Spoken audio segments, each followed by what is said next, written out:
विधानसभेत मुख्यमंत्री एकनाथ शिंदे यांनी संबोधित केलं, भाषण केलं, विरोधकांच्या टीकेला प्रत्युत्तर दिलं। यावेळी बोलताना त्यांनी मिश्किल टीका केली। एकच स्क्रिप्ट वापरता, त्यामुळे तुमचा चित्रपट फ्लॉप होतो असं म्हणत विरोधकांवर मुख्यमंत्र्यांनी मिश्किल टीका केली। तर खोके खोके म्हणणाऱ्यांनीच 50 खोके घेतले, आता त्या 50 खोक्यांची चौकशी सुरू असल्याचंही शिंदे म्हणाले।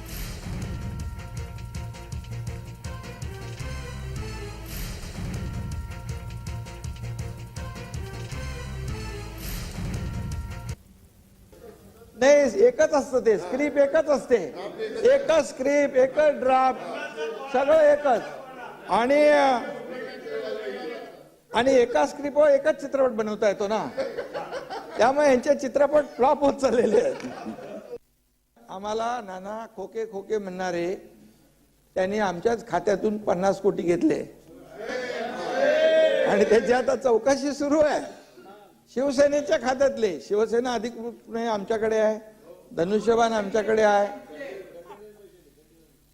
ते आता खोके पुरत नाहीत म्हणून कंटेनर, ते मी नाही बोललोय, कोणीतरी म्हटलेलं आहे।